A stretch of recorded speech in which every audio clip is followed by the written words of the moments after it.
రాజకీయ నేపథ్యం ఏంటి, ఎలా వచ్చారు రాజకీయాల్లోకి?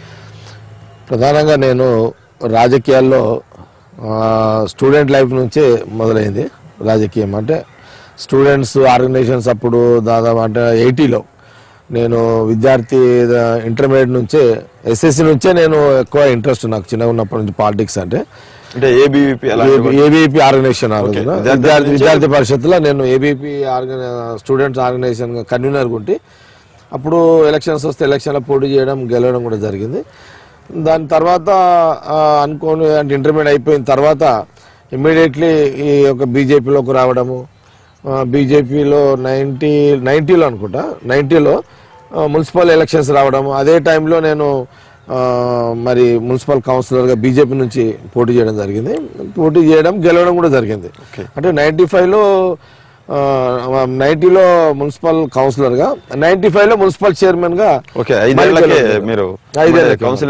కౌన్సిలర్ 5 ఏళ్ళు టర్మ్ కాగానే నేను మళ్ళీ 95లో బీజేపీ నుంచే మున్సిపల్ చైర్మన్ గెలవడం జరిగింది. ఎమ్మెల్యే ఎలా అయ్యారు అంటే ఇప్పుడు 2000లో నేను 95 కానీ 2001లో అప్పటికి బీజేపీలో రాజకీయంగా అంటే అప్పుడు బీజేపీలో 2000 ఎన్నికల్లో అసెంబ్లీ ఎన్నికల్లో ఇక్కడ బీజేపీ గెలిచింది. పార్లమెంట్గా నరేంద్ర గారు గెలిచారు, ఎమ్మెల్యేగా సత్యనారాయణ అని అతను గెలవడం 99లో.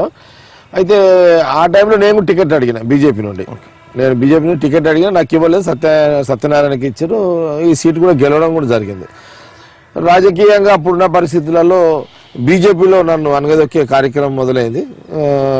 ఆ సందర్భంలో మరి కేసీఆర్ గారు పార్టీ పెట్టడం జరిగింది. పెట్టిన క్రమంలో నేను మున్సిపల్ చైర్మన్గా ఇక్కడ ఉన్నప్పుడు ట్రాన్స్పోర్ట్ మినిస్టర్గా అప్పుడు టీడీపీ గవర్నమెంట్ ట్రాన్స్పోర్ట్ మినిస్టర్గా చంద్రశేఖరరావు కేసీఆర్ గారు ఉన్నప్పుడు ఈ జిల్లా వాసే కాబట్టి మా అందరు కూడా పరిచయస్తుడు కాబట్టి ఏ పార్టీలో ఉన్నా కూడా మీకు ఆయన ఇక అంటే అప్పుడు కొత్తగా పార్టీ పెట్టిన క్రమంలో టిఆర్ఎస్ అప్పుడు స్టార్టింగ్ కాబట్టి మిగతా పార్టీల నుంచి పదవులు ఉన్నోళ్ళు కొద్దిగా వాళ్ళకు మార్కెట్లో అంటే వాళ్ళకు పట్టున్న నాయకత్వం ఉన్న వాళ్ళు అందరినీ కూడా ఆయన ఆహ్వానించిన సందర్భంలో నన్ను కూడా పిలవడం జరిగింది. ఆ సందర్భంలో నేను వారు అంటే టీఆర్ఎస్లోకి రండి, వస్తే ఖచ్చితంగా భవిష్యత్తు ఉంటుంది, మళ్ళీ మీకు ఎమ్మెల్యే టికెట్ కూడా మీకు ఇస్తాను అని నాకు ఆయన ప్రామిస్ చేసిన సందర్భంలో అప్పటికే నాకు బీజేపీలో అనగదొక్కుతారు కాబట్టి నేను ఆ డిసిషన్ తీసుకున్నాను. అంటే బీజేపీలో ఎట్లా అనగదొక్కుతారు రాజకీయంగా ఎక్కడక్కడ సరే కొత్త పార్టీ పెట్టిండు,